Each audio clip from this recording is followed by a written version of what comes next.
Chugga-chugga-chugga-chugga. Choo-choo. Hey, everyone, and welcome to the 113th episode of The Goods, a film podcast. This is Dan, and I got Brian here with me. Hey, Brian.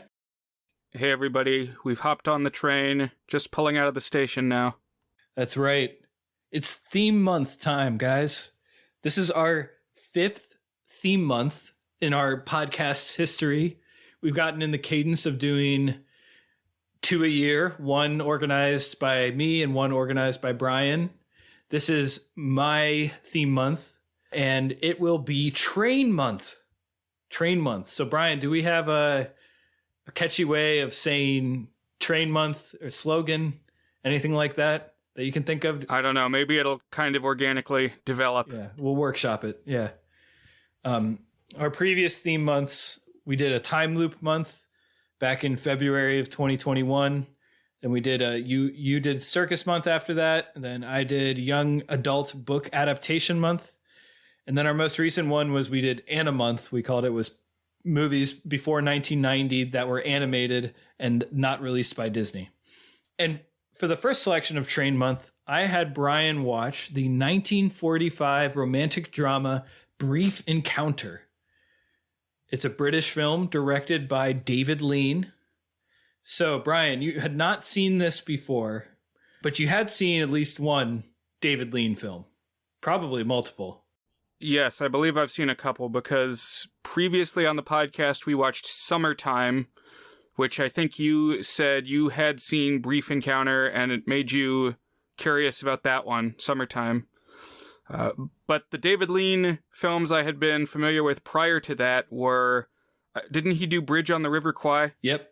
And Lawrence of Arabia. And also Lawrence of Arabia, yes. Dr. Zhivago, or however you say it. Passage to India was his last film. So his career, it's kind of breaks into two halves. He did more epics in his second half, and he did smaller scale dramas in the first half. And like he did a couple of Dickens adaptations in the first half of his career. Interesting. So I was reading a little bit about him in preparation for this week. I think he's a really interesting figure. He's one of the great British directors. And here's a quote from one of his fellow directors named Hugh Hudson. This is what he wrote about David Lean. Born in the Edwardian era, Lean experienced firsthand the decline of the British Empire. He lived through 2 world wars and matured as an artist during the 50s, when Britain was being forced to re-examine her new role. Having grown up during the demise of the British influence in the world, he also had an acutely critical view of British society, so Lean's work contains an interesting paradox. The strong visual and literacy legacy of British culture, which he loved and understood so well, combined with biting insights into the ludicrous aspects of a nation being forced to accept a less important role in the world. Now, I think texturally that makes more sense with films like Bridge on the River Kwai and epics. But I think, and we can talk a little bit about this, you see a lot of that under the surface in Brief Encounter. Yeah, I think so. It's about twilight, the fading. I'll just chime in for a second to say I think the term the Edwardian era is pretty weird because Edward was king from 1901 to 1910, so it's just like 9 years. That would be like if you referred to the Clintonian era or something. One American president who had 2 terms. The HW era is when I was born. Right. Like, Victorian makes sense because she was queen for like 50 plus years. Right. But some it doesn't work as well. I'm trying to think, like, what would be some other ways to break up eras? It's like, I don't know. I mean, obviously Queen Elizabeth. That's like you had so much change under her that you can't even call that a distinct era, you know? Sure. Yeah, she's got the longest reign yet. But, I mean, decades work pretty well as far as I'm concerned. Yeah, I like that. Decades work. And then also I think generations. I mean, it's not exactly the same, but shared experiences of millennials and Gen X and all that. You know what? Maybe that's why they fell back on Edwardian era, because they didn't know what to call that decade, you know? They didn't want to say the aughts. And I guess British like to think of things in terms of who their royalty was. Those weirdos.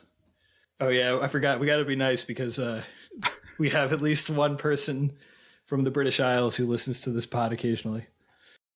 Oh, speaking of, I went last week to a Robert Burns night party where they played the bagpipes and presented the ceremonial haggis. So, oh yeah, how is haggis, Brian? Tell us about haggis. It's kind of gamey. I mean, it tastes the way that pretty much all organ meats taste, which is like a little bit metallic. Yeah. I feel like liver is distinctive because that flavor is so concentrated, but pretty much every organ tastes a little bit like that. Okay, gotcha. Yeah, and speaking of thrash, also known as Andrew, he's the one who lives in Scotland, and he has joined our Discord, and he's listened to a few of the episodes. And he also hosts his own podcast called Two Friends Watch. And he invited me to join that podcast. Probably that episode will be out by the time that this one is out. We talked about a Goofy movie, which is a film that both of us feel strongly for, Brian. Right, and you especially, Dan. So I'm looking forward to that episode. Come find us on the Discord at thegoodsfilmpodcast.com, and I will point you all towards that. So, Brian, back to the topic at hand, Brief Encounter, 1945. So, I've talked about this before, and I think one thing I said last week when I was introducing it, if not in the past, is that I consider this to be the ultimate train movie. And so, I don't want you to answer that right now, but let's circle back to that. So, when I think of train movies, this is the first one I think of, and let's see if that is an apt descriptor by the time we wrap our film. Okay, but aside from this one, Dan, at this point, how familiar would you say you are with the train genre? Yeah, the train corpus out there. Medium. I've seen some of the great ones, and I'm missing some great ones. So I think we should, not this week, but at some point, dig into some of the role of trains in the history of cinema. And maybe that will just come out organically in our selections. But it's been there from the start because of, the Lumiere brothers. It wasn't from their first night, the night that founded cinema back in, I think it was 1895. But it was like less than a month after that, or maybe less than a year after that. The Lumiere brothers had their famous train movie. So it's like one of the first 15 movies ever made was a train movie. Absolutely. I just started yet another film history class. I've taken so many film history classes. I probably could have and maybe should have tested out of it, but all the cool people who went into the documentary track, that's the only class I get to see them in, so I thought I'd better still take it. But yeah, we were just watching Arrival of a Train at La Ciotat. Yeah. So it's definitely been in the DNA of movies. So I wouldn't say I'm an expert on the matter. Right. All I will say at this point is that, and I may have said it before, I came up with like 15 good possibilities for this month, and we each picked 2. So Train Month has the potential to stretch. This may not be the last you see of train movies, depending on what our experience is like. Absolutely, yeah. So I guess one thing we've done some theme months, not every theme month, is have a topic of the week that's related to the theme month. So, Brian, here's my train-related topic of the week is when you are simulating a train with your voice, how many chuggas do you say before you say choo-choo? Let's hear you do it. It's either 2 or 4. Okay. I think my go-to would be chugga-chugga choo-choo, but if you do 4, that sounds okay as well. I believe you opened the episode with 4. Okay, chugga, chugga, choo-choo. That does sound right to me. I've heard 5 is a popular one. Let's try that out, see how that sounds. Chugga, choo-choo. Okay. I think 4 is better. Yeah, 5 is a little, syncopated to me. That's like getting into math rock territory or something. I've also heard 7. Let's try 7. Chugga, choo. Wait, no, that was only 6. Chugga. No, that's 8. I don't know, man. It's quite a lot. I think an even number. I think an even number is the way to go, though. I like 2. Yeah, that's my feeling. Here's a question, though, Dan. If you demonstrate applause, how many times do you clap your hands? Do you have a set number of times? If I demonstrate applause. Just imagine that you started clapping, and there's, not people around to gauge how long to go for. How many claps do you do? Oh, man. I don't know. I really have no concept of what my natural number of claps is, and I can't practice it right now because I'm just thinking about it. What about you, Brian? For me, it's 15. 15. That's the comfortable number of claps. You can just let that one sit with you. You know, it may not sound great over the microphone, No, I was just 15. I just did it like 15 claps myself, and that felt approximately right. I kind of naturally went 2 or 3 past that, so maybe I'm closer to like a 17 or something. Right. I don't like to be the last person in the auditorium doing it. No, yeah. 15, though, is usually where it falls off. So yeah. Okay, that's good. I'll definitely have to count next time I'm in a scenario where I need to applaud for someone. Okay, let's dive into Brief Encounter, Brian. So this movie opens at a train station, and we kind of get, as setting the stage, some footage of a train running through the station. And I gotta say, one of the reasons I love this movie, and one of the reasons I consider it the ultimate train movie in some ways, is that the footage of the train itself is like really awe-inspiring. You feel its tremendous power. I think it's a very potent symbol relevant to the themes of the film as well. Did you agree with me? Did you like the way that they shot these trains, Brian? Yeah, I agree. I definitely was struck that it's the very first thing in the movie is here's the train. So, okay, check the box. This is a train movie. Train month. Yep, it's done. Yeah.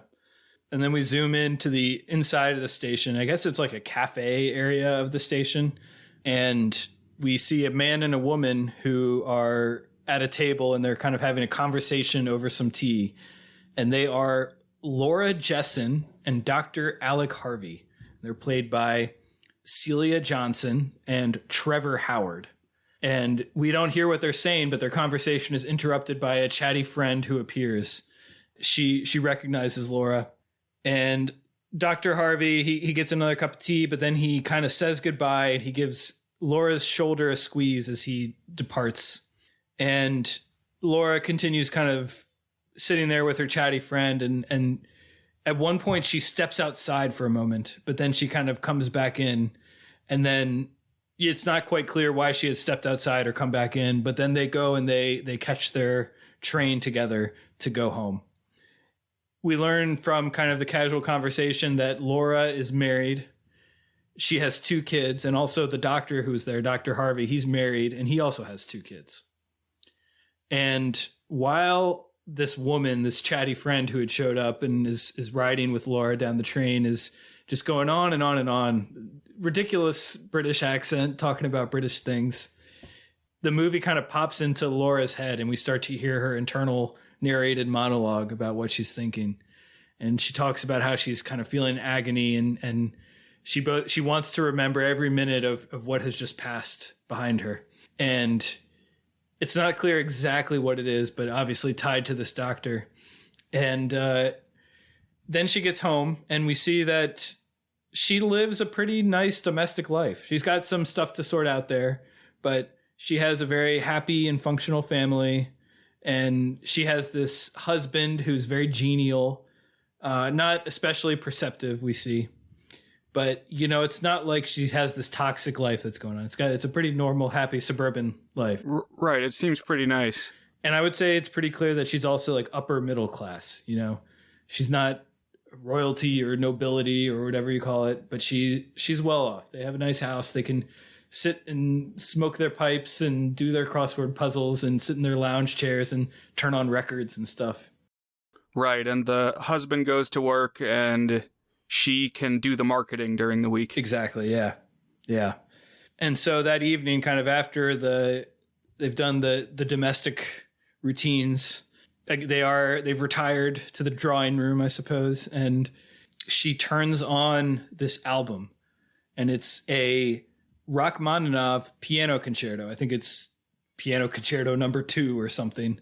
I'm not quite familiar enough with Rachmaninoff's piano concertos to tell you much about the character of this one, but I think it's a really lovely piece, and it serves as a sort of swooning soundtrack for the rest of the film, because what we do is we pop back into her head, and she starts to like narrate out, not aloud, but just in her thoughts, a sort of confession to her husband about what has been bothering her and why she's kind of feeling so distant and so melancholy at the moment. And so I really like the way that this piece gets used, because it's a soundtrack to everything that's happening, but it's kind of explained in an interesting way, because she's like reflecting on what just happened, but in real time, she's actually listening to this concerto. It's kind of clever. So my thought on this, and it doesn't pertain to the movie too much, but why did classical composers just number their pieces instead of giving them titles? Like, if you're going to pour out your soul and all your talent and make a symphony, why do you just say, well, that's number 5. Let's start number 6. Yeah, that's a good question. Some composers didn't do that, but I don't know. I think it's a blend of like, it makes it easier to categorize, because classical music tends to fit very neatly into forms, more so than rock music or whatever. And I don't know why. Just adherence to tradition. But for example, like Beethoven actually named some of his symphonies. Like the Third Symphony is called Eroica, Eroica, which I guess is German for heroic or something, or hero. I don't know. But some of them name them. And like, I think there's one of the last symphonies that Mozart wrote is called the Jupiter Symphony. But at least some of the names that you sometimes hear are like informal. So I don't know. Imagine if they didn't name movies. They just called it like drama number 3. Yeah, exactly. Let's go watch Lean's drama number 3. So anyways, she's kind of thinking through what had happened. And she does emphasize that she feels happily married. And we must never forget that, she says. But we get a flashback to several weeks earlier. And it's back at that same train station cafe where the movie opened. And she spots out of the corner of her eye Dr. Harvey, but at this point she does not know Dr. Harvey. And as she's going out to the platform to catch her train, the train kicks up this piece of grit and it gets in her eye. And when she kind of can't get it out and it's bothering her eye's watering, Dr. Harvey steps up and says, "Oh, I'm a doctor. Here, let me help you get that grit out of her eye." And he has this little like handkerchief or something, and he dabs her eye and gets the piece of grit out. And it's kind of an interesting way for them to meet. For one thing, it's very much like an intimate, close thing. It's like, I remember when I was in school, if I ever had to ask someone, particularly a girl, to like zip my backpack or get something out of my backpack while my backpack was on, and they would, they had to like walk right up to you and do that for you. It's like, I don't know what it is about that, but it just felt very tense and intimate to have to share such a physical space. Yeah, it's like a meet cute, but it's also kind of gross because you're dealing with eyeballs. Yeah, I know you get squeamish around eyes and eye injuries, Brian. Yeah, but I mean, I guess it's a good to have somebody in your corner who can deal with eye issues if you suddenly are faced with one. Definitely, yeah. Have you ever had an eye injury, Brian? No, thankfully. Yeah. Knock on wood. I mean, I've had stuff caught in there, sure, obviously, like she does here. Nothing too major, but stuff I've had to dig out. What about you? What's your ophthalmic history, Dan? Yeah, so I have had one medium significant injury to my eye. And the story was, how deep to go into the story, because there's a lot of context. Oh, go for it. Just tell it, and I'm clenched. So basically, when I was in college, the house that I lived in was like on this unlit road about a mile off campus. And when you drove down that road, it was kind of like right at the crossover between where students would live and where townies would live. So you kind of had a mix of people there. And one of the houses we always called the drug house. We had heard that people could go and buy drugs there. It was like halfway up the road. I was only asking for directions there to know how to get away from there. And, every now and then something really weird would happen there. And like one time we went by and the sliding glass door was just shattered. We don't know why. There was like a tarp hanging where the sliding glass door had been. So just weird stuff like that every now and then. They'd like have cars that would sit out there for months at a time and then disappear again. And you never knew what was going on. So anyways, when I lived in this house, I was the older class who lived in this house. And so I graduated and I came back one time. And when we came back, I stayed there because my friends still lived there. and we went out to get drinks, and we walked. So you could walk. It was like a long walk. It was like a mile to the nearest bar, and we would go there, and you know, we would drink probably a little bit too much. My wife to be, can't remember if we were quite yet engaged, but it was right around the time we got engaged. She came with me, and we went out drinking. And then as we were walking back, you have to pass the drug house to get back to the house where we were staying. And so, of course, we had some drinks. We're like, hey, essentially a dare to go and run a lap around the drug house and then go back to our house. So it was like, oh, we're going to mess with the drug dealers there. Of course, you're running around. It's the stupidest thing on so many levels. Like, first of all, you're going to run around their house. That's not going to mess with them. And even if you do mess with them, like, all they're going to do is be like, who's that weirdo out there? And then we'll be gone. And then there's nothing they can do about it. I don't know. So, you know, you never have good ideas when you've drank to excess. Anyways, we did it. And while we were doing it, it was really, really dark. That street is poorly lit. And I ran into a tree with my eye open, and the tree branch hit my eye. Oh. And it really hurt. And I fell asleep. It was like stinging. It felt like there was something in there. And I fell asleep. And then when I woke up like 2 hours later, my eye was just like gushing tears, fluids out. And my whole eye completely stinged. And I was like, we got to go to the ER for this eye. This, like, normally you don't wake up with your eye in this situation. And it turned out what happened was, it was a very long, shallow scratch, which meant it was like exceedingly painful for 2 days, but did no long-term damage. But I had to wear like a eye patch for 1 day, and I had to wear sunglasses for 2 weeks whenever I was out in the sun. And it was very uncomfortable. But yeah. Ugh, that's gnarly. No, it was not good. Well, thank you for sharing. You and your brothers have some good injury stories. Oh, man. Was it Patrick who got impaled on the fence? Yeah. My brother, who's about 3 years younger than me, he was doing parkour one time, and as one does, he claims he was not drinking at college. And I think he was going back to visit. I think he had graduated, or maybe it was his senior year or something. And he jumped over a fence as part of this goofy parkour, fake parkour they were doing. And it was like a fence that has a sharp top spire, and it got him in the arm, and it happened to get one of like those arteries that is like where all the blood in your body flows through.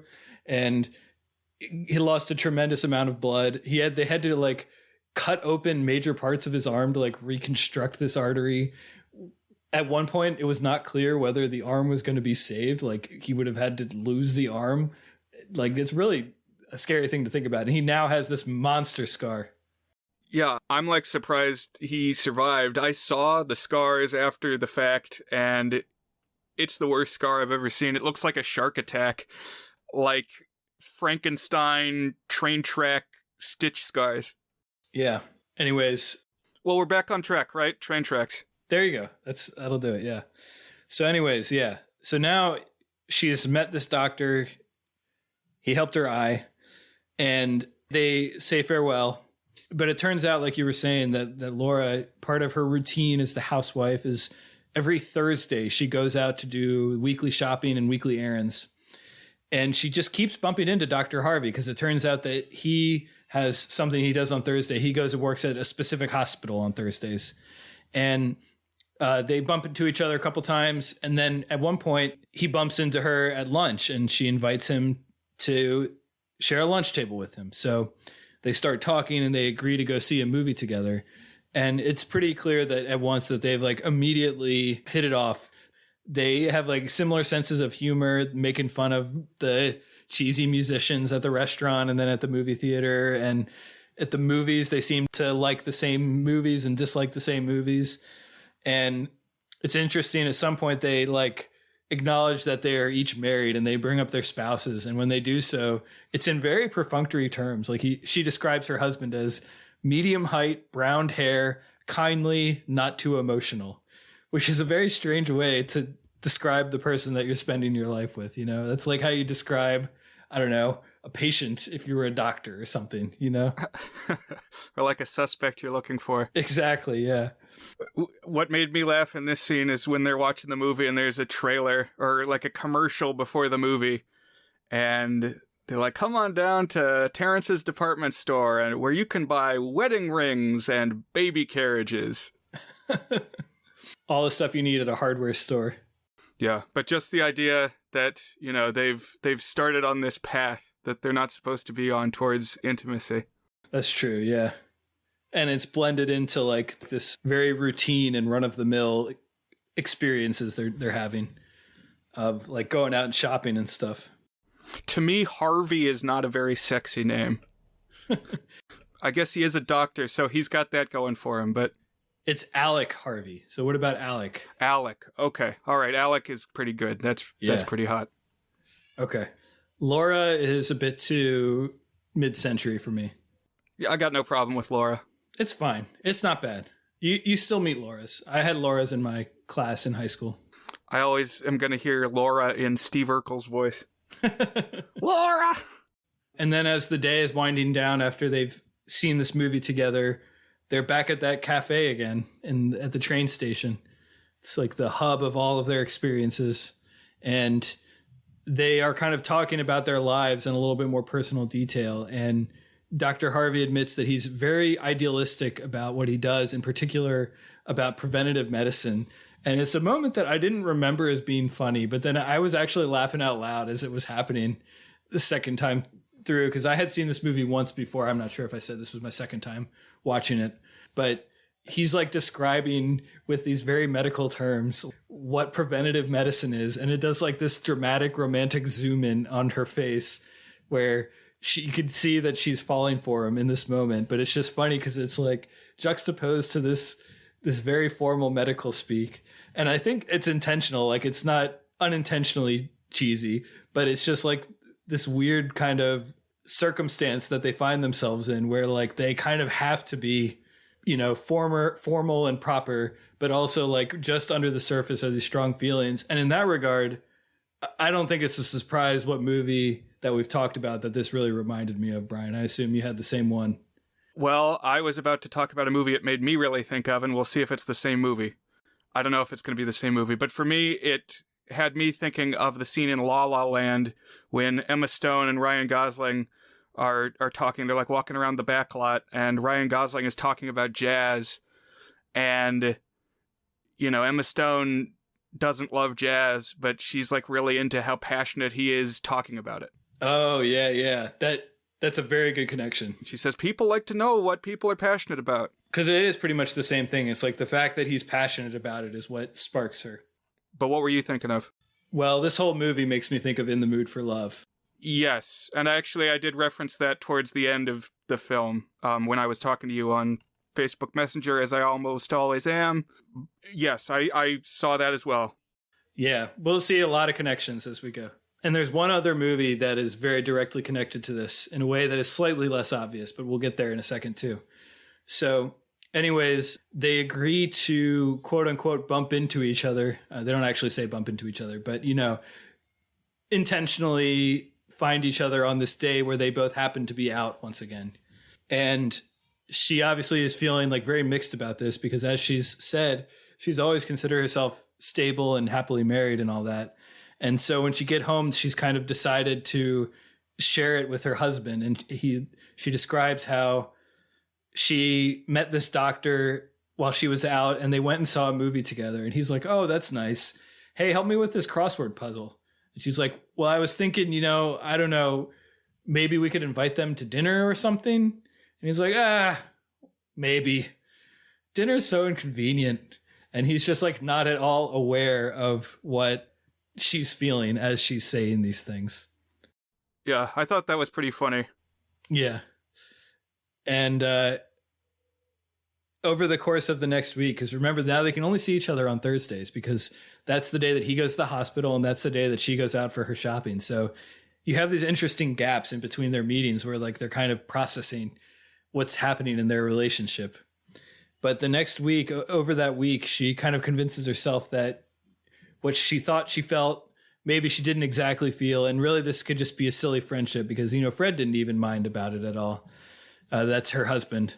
But when she goes to meet the doctor, Dr. Harvey, the next Thursday, he does not show up, and she's feeling devastated by it. So obviously it's more than just a silly friendship.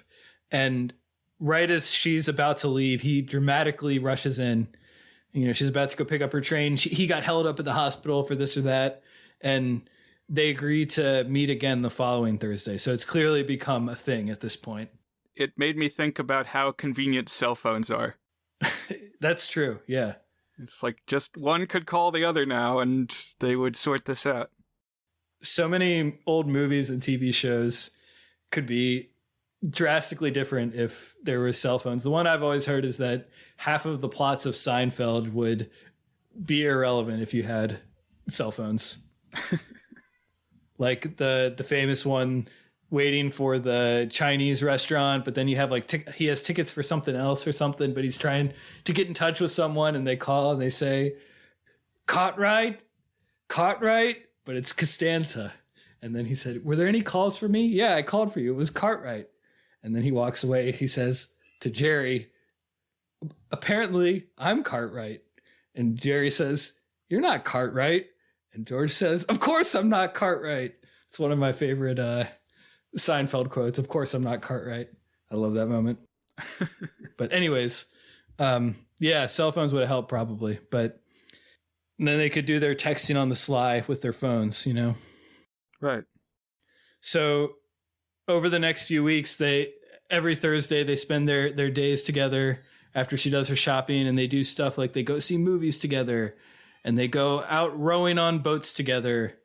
And at some point he confesses that he has fallen in love with her and that he suspects that she has for him as well, which she admits.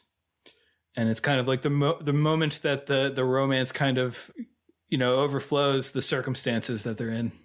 And one thing that really struck me when I was watching this time is that it's very much like opposite, the way that her husband has no clue at whatever is going on in her brain. And time again, Dr. Harvey can tell you exactly what she's feeling. And he'll say something like, oh, I know that what you're feeling is blank. And she's like, yeah, I am feeling that. And he said, you feel exactly this too, right? She says, yes, I feel that. Whereas her husband just is completely clueless about what's going on in her head. It's definitely like a juxtaposition there, comparison. You're right. And so now, that they've expressed their feelings, Laura enters that classic tug of war for, potential adulterers and stories like this, where are they going to pull back on the romance or are they going to plunge deeper into passion? And in this case, all of that tension about what's the right thing to do is very much heightened by this whole British sense of propriety. Like before, the social revolution of the 60s and stuff, where everything has to be prim and proper. And there's a lot of talk about what is sensible, what is proper in everything that they're doing. So that kind of adds an extra layer of tension, I think. But these Thursday meetings, they grow more and more romantic as the movie goes. So one of the last ones is they have a fancy lunch with a bottle of champagne. They do a romantic drive through the countryside in these 2-seater cars. And so as this is happening, she finds herself, she's needing to start telling lies to kind of cover what she's doing. Why she was out a little bit later than normal, or why this or that might have happened. And so she lies to her husband a couple times, and then she lies to her friends, but she also has her friends cover for her based on the lie that she told her husband. And so things are just getting more and more hairy and complicated as these meetings with Dr. Harvey progress. But the culminating moment, I would say, is one evening, one of these Thursdays that they're out, he says that he has the keys to a friend's flat nearby. Flat, I guess, is that just apartment or condo or something, Brian? Yeah, that's what they call apartments. Okay. And the friend won't be home for quite some time.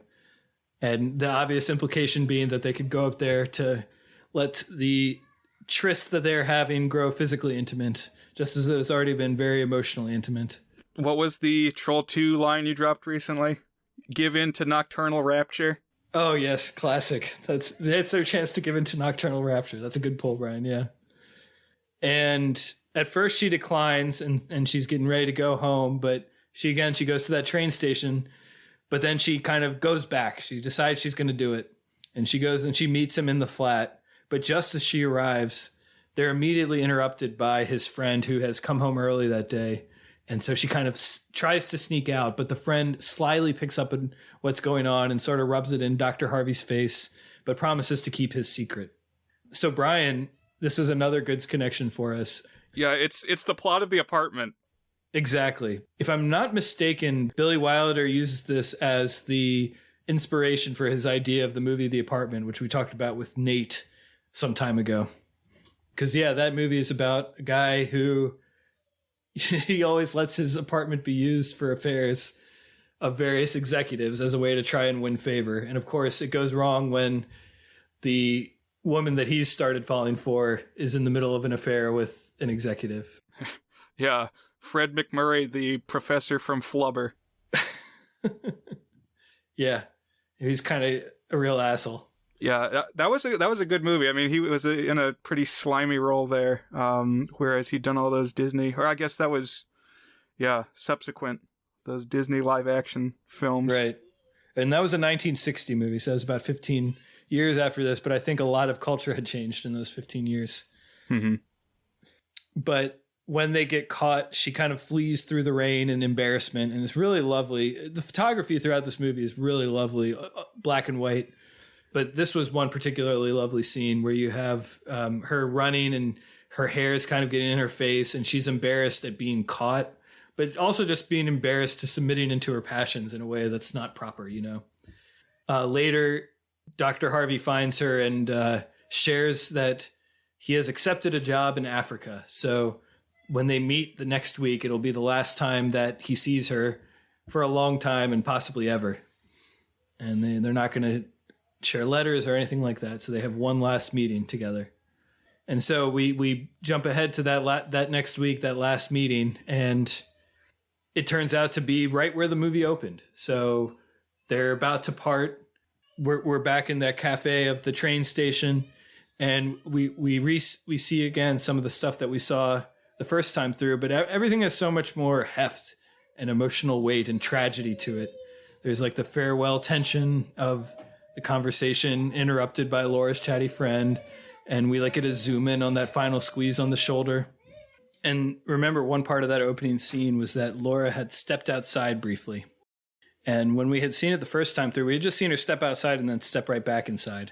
But when we see it this time from her perspective, we see that in her despair at losing the man that she's fallen in love with and him disappearing, that she had an intent to throw herself in front of the train, kill herself and her misery. And this is where it really kind of clicked, that how symbolic the train is in this movie. It's like first of all, it's a symbol of the raw power of her passion, of human passion, but it's also time that doesn't stop. I mean, she's an older, I think Celia Johnson was in her upper 30s when this was filmed, and she may the character may very well have been in her 40s or something. So certainly your youth has passed you by and time keeps on slipping into the future. And the train is also the crushing weight of modern society and propriety, and the fact that that's kind of what's keeping them apart. The train is also just this dehumanizing force. It's like a society so industrialized and precisely engineered that nothing can slip through the cracks, Anything that disrupts it is just a piece of grit in the eye. So much that happens is surrounded by discussion of when is a train going to arrive? When is something going to open or close? When is a certain thing going to start or going to stop? What time are we doing this or that? And I think that's very much intentional. It's like the way that their entire lives are built around the timing of things is very much a theme there. So to the extent that this is quote unquote the ultimate train movie, which we can talk about in a second, I think symbolically it's the ultimate train movie, if not relative to the train's role into the story itself. Sure. The shot where she decides that she is going to kill herself or is thinking about that is really intense. The camera like pushes in on her face as there's like this squeal of the train whistle, and I felt like it went on for like 20 seconds. It's just like this, and she kind of like bends forward and her eyes get really big. Right. And it does, the camera kind of like it's some weird pan and zoom at the same time, so it like distorts the angle. Yeah, like a vertigo shot. Yeah, I agree. That was a pretty powerful shot. And then here, now the movie ends. It bounces back to where the daydream started. The Rachmaninoff concerto is still playing, kind of wrapping up, and her husband sees that she has quote unquote returned. And I think that that's a word that has a layered meaning here, because she has returned from her daydream that evening, but she's also returned from her passionate affair back to him. And she's also returned to the normal, uptight, proper British life that she had, found herself dallying from a little bit. Yeah, this made me wonder if he knew more than he was letting on. Yeah, I think it's a little bit ambiguous for sure.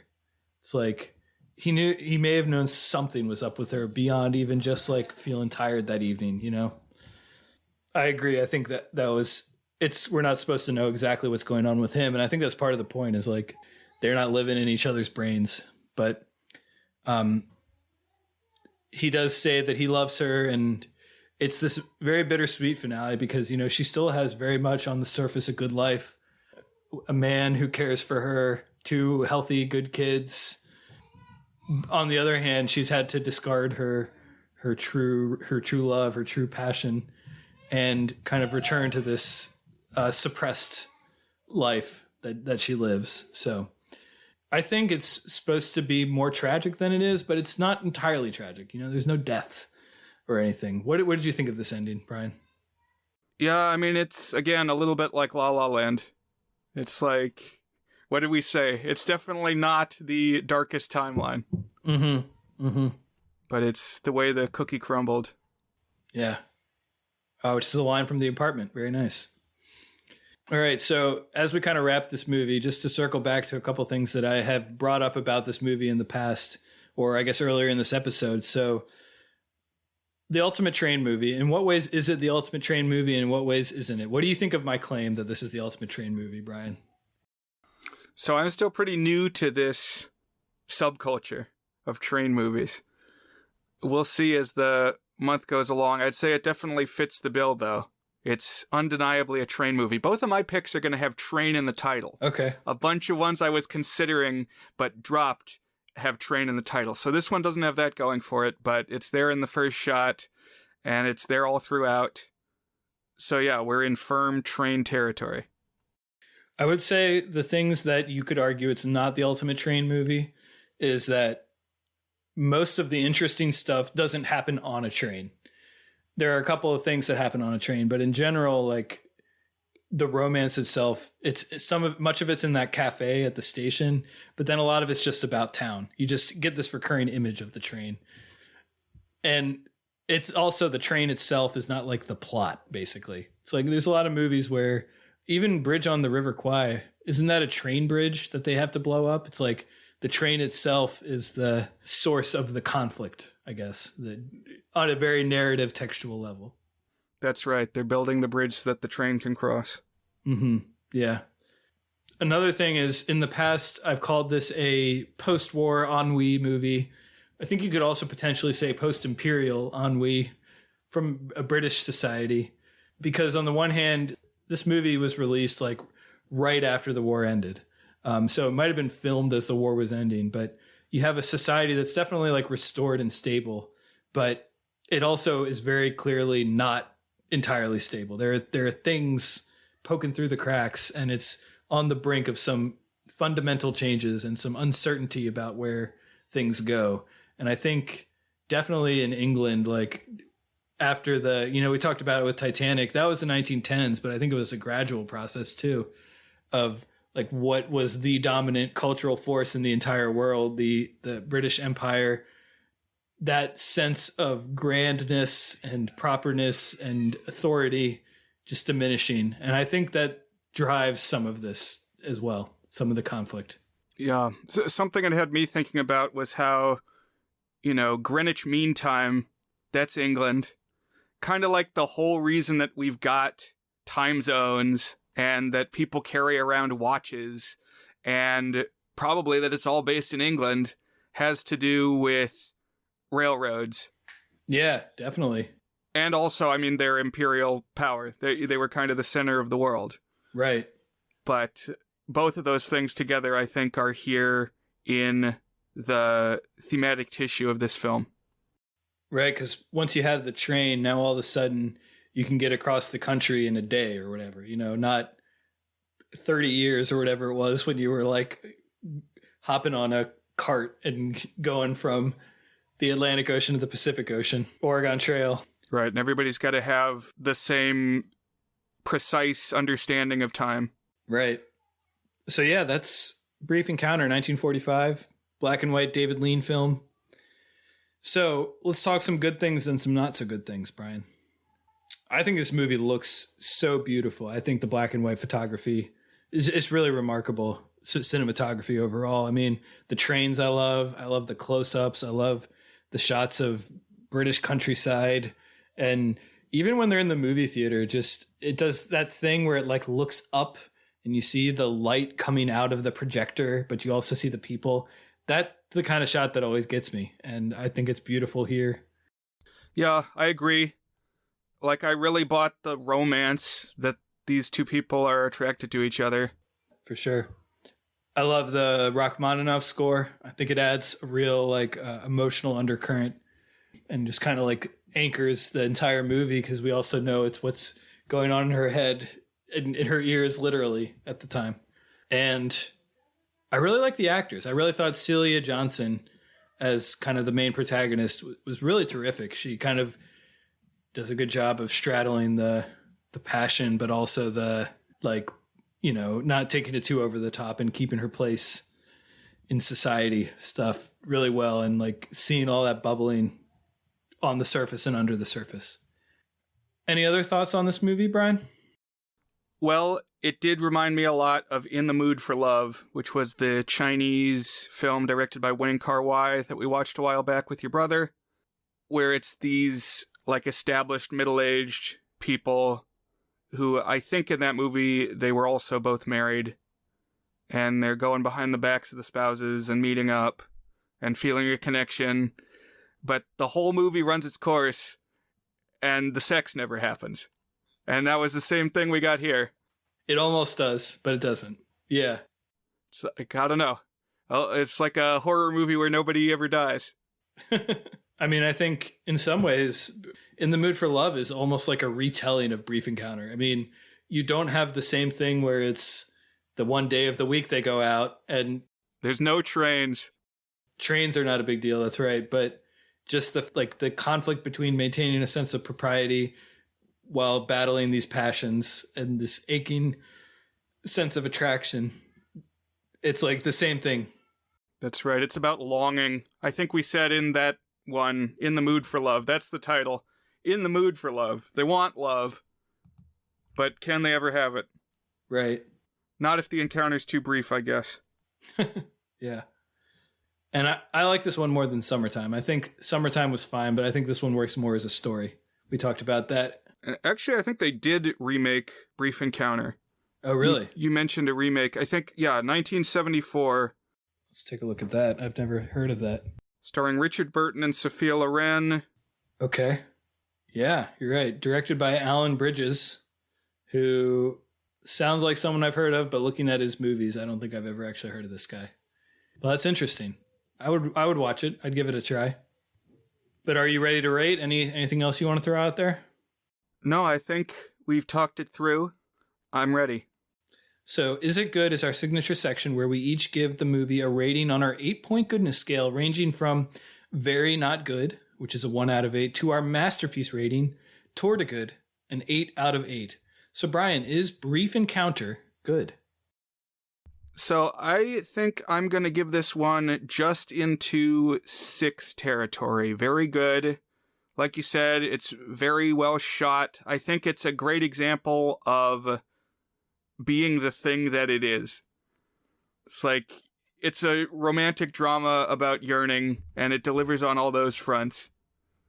So it's not the first movie that I'm going to run out and be directing people towards just due to my own personal predilections, but I think it was very effective. So that's where it lands for me. 6 out of 8, very good. What do you think, Dan?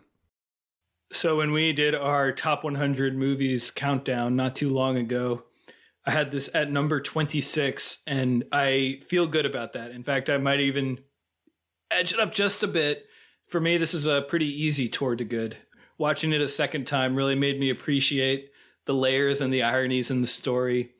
I mean, it's just so beautiful, both the cinematography, the direction, and then the sound of it. The intense train whistles really pull you in. The score I've talked about. It's just a really heartbreaking little romance. Lots of bittersweet longing, and just so much happening under the current.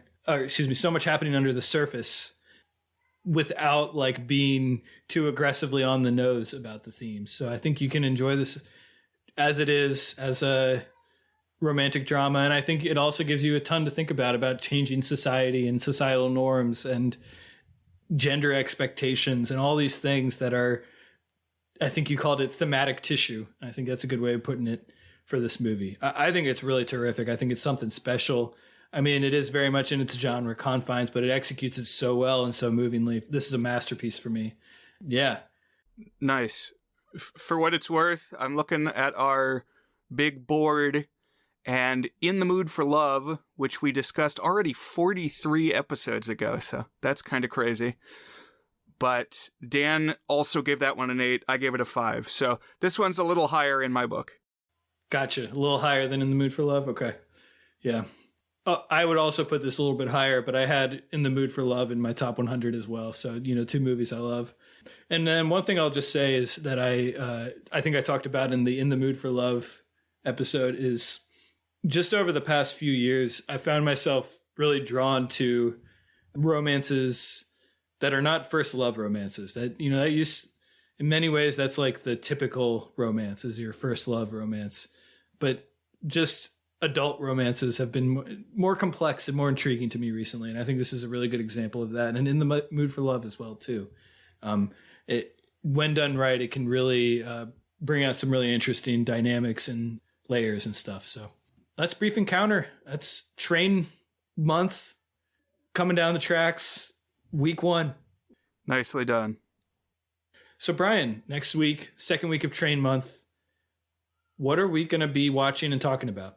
Yeah, so we're moving on out of the locomotive. We're walking along that precarious little gangway into the next car. And we are going to watch Train to Busan, a Korean zombie film where the zombies are on a train, I guess. I haven't seen it yet. I'm looking forward to it. And we'll just experience that little twist of flavor in our Train Month. Cool. I have not seen that one either. Have you seen Snowpiercer? Haven't seen Snowpiercer. That was on the short list. Okay, yeah. That's another Korean movie where the train is the setting. So I don't know why Koreans get drawn to the train, but maybe we can think a little bit about that as we watch Train to Busan. I haven't seen this one either. I'm excited to see it. So. Yes, stay tuned, listeners, for more train thoughts. # train thoughts. International, viral, # train. What are your train thoughts today? I think trains are cool. I'm pro four chuggas. What about you? Yeah. Get train thoughts trending. And in between this and the next Train Month episode, we're actually going to have a conversation with our old friend Gavin. And he will select a movie for us to discuss and watch too. All right, Brian, thanks. And I will see you next week. Okay. Bye, everybody. Thanks for tuning in. Join us again on The Goods.